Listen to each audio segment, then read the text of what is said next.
آج سنیوں کے جلسوں کے عالم کیا ہو گئے. معذرت کے ساتھ کسی کو برا لگے, مجھے کوئی پرواہ نہیں ہے, کسی کے باپ سے میں ڈرتا نہیں ہوں. آج ہمارے بڑے بزرگوں کی باتیں ختم ہو گئی, صرف پیر پرستی کے سوا کچھ نہیں ہو رہا ہمارے جلسوں میں.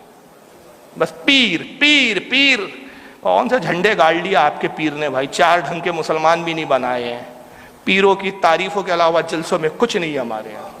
مذاق بنا کے رکھ دیے جلسوں میں. بھاڑ قسم کے نعت خواں آتے ہیں, چلاتے ہیں, چیختے ہیں. وہ ابھی ایک ویڈیو چل رہی ہے, میں نام نہیں لینا چاہ رہا ہوں, جنہوں نے دیکھا وہابی کو مموڑ دو, پھپوڑ دو, کھکوڑ دو, کھسوڑ دو. کیا کر رہے ہو یار, تماشا بنا کے رکھا ہے. جھنجھنے لے کے کیا ہو رہا ہے یار. ایسے نعت خواں جن کو یہ نہیں معلوم تو پڑھ کیا رہا ہے بیٹا. تو نعت پڑھ رہا ہے, منقبت پڑھ رہا ہے, نظم پڑھ رہا ہے, کیا پڑھ کیا رہا ہے اس کو خود نہیں معلوم. کہ قوالی پڑھ رہا ہے, علی علی علی علی علی علی علی علی علی علی. ارے کیا ہے یہ, کون سی نعت ہے؟ حضرت حسان ایسی پڑھتے تھے؟ رسول اللہ کی بارگاہ میں صحابہ ایسی نعت پڑھتے تھے؟ بتا دو, میں غلامی کر لوں گا تمہاری. امام بخاری لکھتے ہیں کہ حضور کی بارگاہ میں صحابہ کیسے بیٹھتے تھے. یہ ادب تھا حضور کی بارگاہ کا. امام بخاری نے صحیح بخاری میں لکھا کہ حضور کی بارگاہ میں صحابہ ایسے بیٹھتے جیسے لکڑی کے خشک یعنی سوکھے ہوئے تنے کہ ان کے جسم پہ پرندے بیٹھ جاتے ان کو خبر نہیں ہوتی تھی. اور جب آقا صلی اللہ علیہ وسلم نے حضرت اویس کرنی جو جلیل القدر تابعی تھے, حضور کی زیارت نہ کر سکے, 3 یا 2 بار آئے حضور سے ملنے کے لیے, لیکن ماں کی خدمت نے مجبور کیا کہ حضور کی زیارت کیے بغیر ان کو واپس اپنے ملک یمن جانا پڑا. حضور صلی اللہ علیہ وسلم نے اپنا جھبہ مبارک, اپنا امامہ شریف اور اپنی چادر شریف ان کو بطور تحفہ بھیجی. تحفہ لے جانے والی کون ذات تھی؟ حضرت ابوبکر, حضرت عمر فاروق تھے, حضرت علی تھے. انہوں نے سرکار کا جھبہ دیا. حضور نے کہا اویس کا مقام وہ ہے کہ اویس سے کہنا میری امت کے لیے دعا کریے. سرکار نے دعا کروائی اویس سے. حضرت اویس نے ایک سوال کیا تھا. حضرت اویس کا اپنا ایک کردار ہے, اس پر گھنٹوں بولنے کی ضرورت ہے. انہوں نے کہا کہ کاش میں رسول کو دیکھتا. اے عمر تمہاری کتنی خوش قسمتی کہ روزانہ تم رسول کا دیدار کرتے ہو. اے علی تمہارا کیا کہنا ہے کہ روزانہ حضور کی بزم میں بیٹھتے ہو. کاش میں حضور کو دیکھتا. تم تو حضور کو روز دیکھتے ہو. مجھے صرف یہ بتاؤ کہ میرے آقا کی بھویں ملی ہوئی ہے کہ جدا جدا ہے؟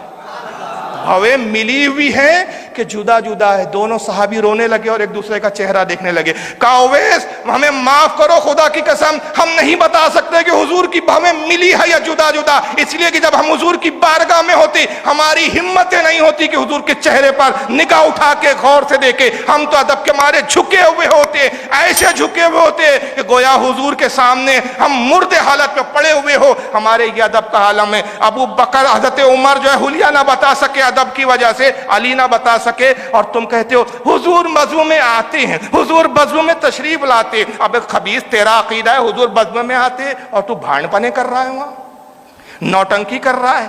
نوٹ وہ امیر کبیر عیاش کہاں سے کماتے, 2 نمبر کی کمائیاں معلوم نہیں, دکھاوے کے لیے جب نوٹ کرتے تھے ایسے پھینکتے, ایسا لگتا ہے یہ نعت خانی نہیں ہوئی, مجرا ہو رہا ہے, منی بائی کا رقص ہو رہا ہے, یہ نوٹ کیا تماشے ہے یہ. خدا کی قسم رسول تو بہت بڑی بارگاہ اعلیٰ حضرت ہوتے ہیں نا, اس بزم میں اتنے جوتے مارتے کہ سر کا ایک بال نہیں بچتا تمہارا. یہ سنیوں کے جلسوں کے تماشے بنا. ہمارے جلسوں میں ڈاکٹر نہیں آتے, انجینئر نہیں آتے, پڑھا لکھا نہیں آتا طبقہ. ان کو بولو چلو یار ہمارے کیا سنائیں گے یار. ایک دوسرے کی برائی کرتے ہو, تو ایک دوسرے کے خلاف لڑتے ہو. پیر کی تعریف کے سوا تمہارے جلسوں میں کچھ سننے کو ملتا نہیں ہے. کسی بزرگ کی بات ہوتی نہیں ہے, کسی صحابی کا ذکر ہوتا نہیں, نبی کی سنت تم بتاتے نہیں ہو. اور پھر رہے سے کسر والا ہوں صاحب, ماں کے نام پہ ہاتھ اٹھاؤ, باپ کے نام پر ہاتھ اٹھاؤ. ابے کیوں اٹھاؤ ہاتھ, کیوں اٹھاؤ؟ یہ یو پی بہار جاتا ہوں میں تو میری شرط ہوتی ہے بھائی مجھے اس وقت اسٹیج پہ لے جاؤ, یہ سارے تماشے جب ہو چکے ہو. میں اسٹیج پہ بیٹھوں گا نہیں, سیدھا جاؤں گا, تقریر کروں گا اور فوراً نکل جاؤں گا, کیونکہ یہ تماشے میں نہیں دیکھ سکتا. نہیں بولوں گا تو میرا ضمیر گوارا نہیں کرتا, بولوں گا تو تمہیں برا لگے گا. ماں کے نام پہ ہاتھ اٹھاؤ, ہے کوئی باپ کے نام پہ ہاتھ اٹھائے, ایک بار سبحان اللہ بول دو, ہاتھ اٹھا کر بول دو, پیر ہلا کر بول دو. ارے کیوں ہلا کر بول دو, زبان سے بولو نا بھائی, سیدھا سیدھا. یہ کہاں سے لایا ہاتھ اٹھا کے بولو, ہاتھ اٹھا کے بولو.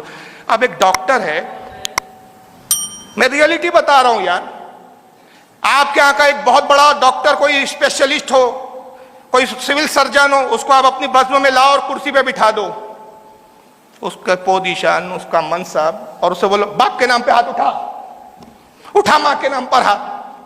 سوچو اگلی بار آئیں گا تمہاری محفل میں, بولیں گا کیا تماشا ہے یار, میں تو دین کی بات سننے آیا تھا، یہ ہاتھ اٹھاؤ ہاتھ اٹھاؤ، اور عجیب کہاں سے وہ لایا اس شاعروں نے اور وہ ناظموں نے، اللہ جانے، معلوم نہیں، شرم نہیں آتی، جو نبی کے نام پہ ہاتھ اٹھائیں گا اس ہاتھ کو لقوہ نہیں ماریں گا۔ کون سی حدیث میں پڑھا بے تو نے؟ مجھے بھی تو بتا۔